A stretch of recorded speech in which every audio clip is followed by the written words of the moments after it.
Priti Patel has signed a new post-Brexit deal, which means that criminals and unsuccessful asylum seekers from Albania will face a quicker return to their home country. Albanian nationals make up 16% of foreign national offenders in UK prisons.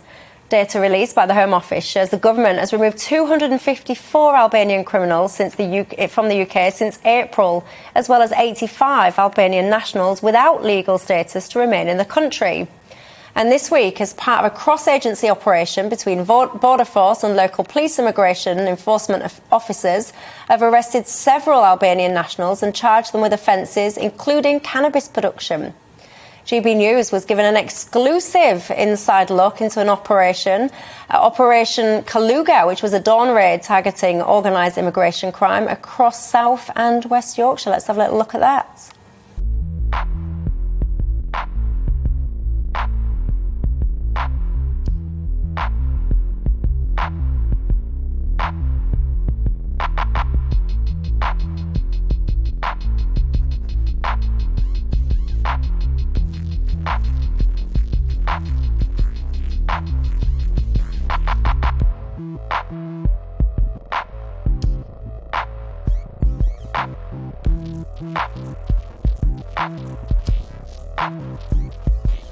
Today our officers deployed on Operation Kaluga, and Operation Kaluga has been an investigation into an organised crime group that's been operated through West and South Yorkshire. I believe the people involved in this organised crime group are Albanian nationals that are in the UK illegally. The purpose of our job today is to execute search warrants at 6 addresses in order to find documents related to immigration offences and also anything relating to the production and supply of drugs within the area. So today's been a great success. We've got a number of persons in custody at the moment that are waiting to be interviewed by our interview teams. What we've managed to do today is recover quite a lot of identity documents, cash and drugs. We've actually managed to, in partnership with our colleagues from the police, we've managed to dismantle a number of cannabis factories in the area. Obviously this kind of criminality has a significant impact on the public, so it's very good for our officers to get out with our partners and bring about an end to that kind of criminality in those areas. Criminal gangs profit from this. Obviously they come into the United Kingdom illegally, they're here illegally, and they avail themselves by selling drugs, producing drugs in the area, which is obviously damaging for local communities. In terms of what I'd like the British public to know is that we're here, we're investigating this crime, and we'll do what we can to reduce this kind of criminality in the country. Joining me now to discuss this, we've got Alan Mendoza, who's the Executive Director of the Henry Jackson Society, and Morgan Shondelmeier, who is the Head of External Affairs at the Adam Smith Institute. Good evening to you. Alan, let me ask you, you know, Priti Patel seems to be giving a lot of tough talk in the newspapers at the moment, but some might say that talk is very cheap and not actually enough action has been taken. What do you think to the conversation today? Do you think this is enough, or do you think people have actually now just lost the confidence in what Priti is saying? Well, I think there's a great start in this regard. I mean, she signed a deal, obviously, with Albania. You know that 16%, I think it is, of our foreign criminal population is Albanian in origin, and this will make it easier to send them back. I mean, we talk about wanting action. This is action, and of course it follows hot on the heels of the new legislation coming out on borders, immigration, etc., looking at how we can tighten up those border controls. And clearly what Priti Patel is doing is following up on her, as you say, her strong words. And now we're beginning to see what the action will look like. We're going to see action on obviously deporting foreign criminals, deporting those who've overstayed their welcome. We're going to be obviously distinguishing between illegal and legal migration, and potentially also processing people offshore so that it might become less attractive to come here. So I think, you know, these are a pretty tough package of measures. The devil's going to be in the detail of how they get implemented, but this is certainly a great start. And Morgan, surely kicking out criminals is a good thing, isn't it? Absolutely. An integral part of an immigration system is the right to deport and protect our shores. So I absolutely believe that the Home Office has every right to deport these criminals. But what's happening here in the Home Office narrative, and a lot of the popular narrative we're hearing, is conflating criminals with genuine asylum seekers and refugee seekers. And I think we can't cross that line, and we need to make sure that we're distinguishing between refugee seekers and criminals. And what do you think, Morgan, to the conversations today about actually criminalising people that make the illegal attempt to come into the country via crossing the channel, for example? A lot of the people that are crossing the channel are at the mercy of people smugglers. So if we target and criminalize the people that are doing the criminal activity, which is smuggling people across borders, that's a much more effective way instead of criminalizing people that are at the end of their tether hoping to start a new life. There's very little evidence for pull factors of migrants saying, I want to come to the UK. That's my specific goal. It is they pay someone and they end up where they end up. So we need to make sure we're criminalizing the people that are facilitating this activity. I mean, I do need to push you there a little bit. You know, these people that are getting on these boats, by the way, more often than not from a safe country called France, they do indeed know where they're going. They're not buying a ticket for a mystery tour. They are buying a ticket to get to the UK deliberately. I mean, I wouldn't say they're buying a ticket. I think that's a bit trivializing the issue. Well, and yes, France does. Okay, they're paying people smugglers to risk their lives to get them to a new country, and I think France does have an obligation, and the UK can push France to make sure that they're doing their duty to assist asylum seekers on their shores. But that's different than saying that everyone who is coming to the UK shores has done this deliberately and isn't being exploited by people smugglers. Yeah, I mean, we must disagree on this point. We'll agree to disagree, because I absolutely do think they are deliberately choosing to come to the UK. But that aside, Alan, do we need to? I mean, surely we must need to balance the rights of the individuals involved here versus the criminal justice system as well. Well, when you say balance of rights, I mean, the reality is there are perfectly legal ways to enter the UK.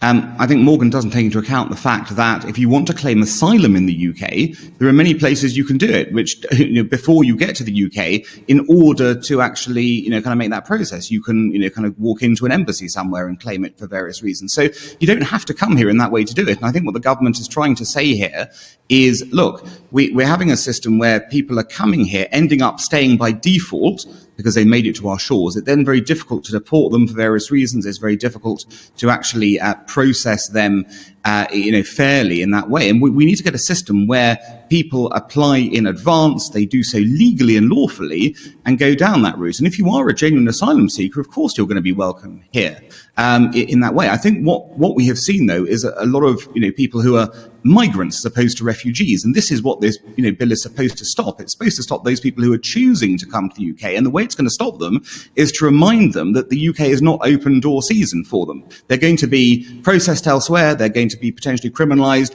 Basically, the message is, come here legally or don't come at all.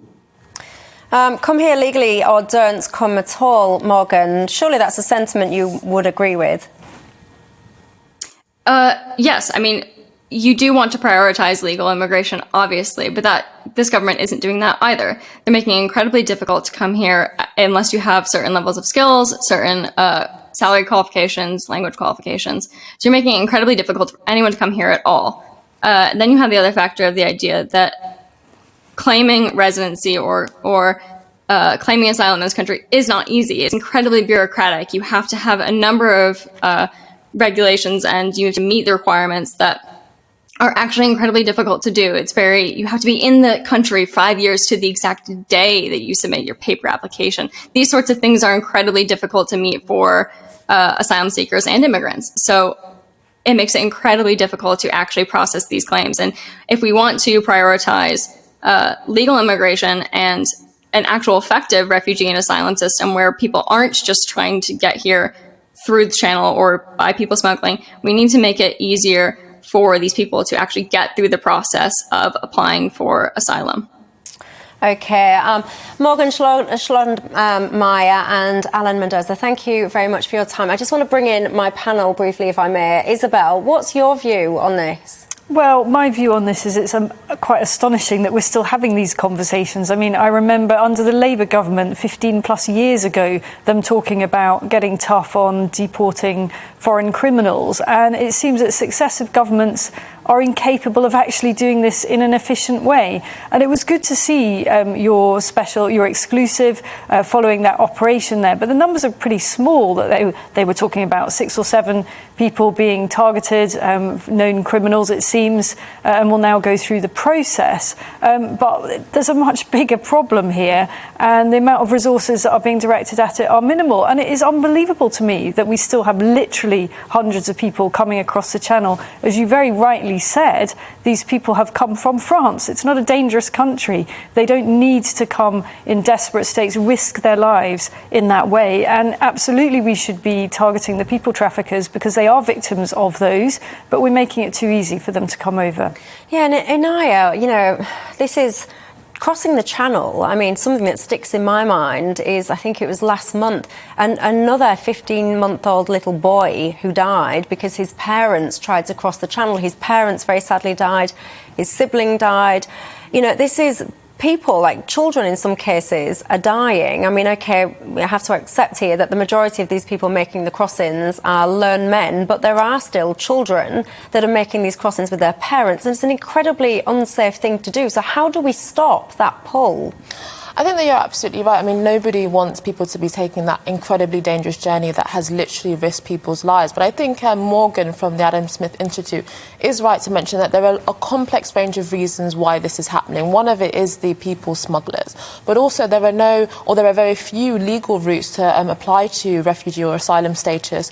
For example, there's quite stringent rules in the UK, so you can't apply from outside of the UK. And one of the only ways that you can is the Global Resettlement Scheme, which was actually closed down in March 2020 due to COVID. And so that has actually pushed many people into taking these illegal journeys. And at the end of the day, I mean, we're 17th in Europe when it comes to refugee and asylum claims. We're far below Germany, far below Spain, far below France. So actually, France and many other countries are doing quite a lot in order to manage this. So I think that sometimes it is a bit of a red herring that all of these countries are not really doing enough, and all of these people are trying to get to Britain and ignoring all of the other safe countries. I think that Britain is actually far lower than other countries in Europe in terms of asylum and refugee applications. But when you see, if we park the asylum application for a second and focus on the boats that are making these crossings, increasing numbers, thousands and thousands this year, and that is increasing, that's not declining, that's only getting more and more. Doesn't that concern you?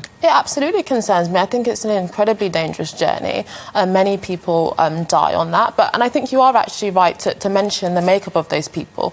There's overwhelmingly over 80% are actually men. Oftentimes they're men within the ages of 18 and 39. And actually that's the able-bodied, productive population of many of those countries that are dealing with political and economic instability. They should be in their own countries helping to rebuild the society. I don't want them taking that journey and actually contributing to the devastation potentially in their society of not having that strong infrastructure. So I think doing something to tackle it is absolutely fundamental. But whether or not we're getting to the root cause of it, I think is still up for debate. But Peter, from the business perspective, these people traffickers, these guys will be making an absolute fortune. This is a business. This is not a casual kind of thing. This will be a very slick machine in these countries involving a whole manner of different people within the supply chain. And those people are not going to want to give up that money anytime soon. So how do we even go about it from the business perspective, trying to stop that?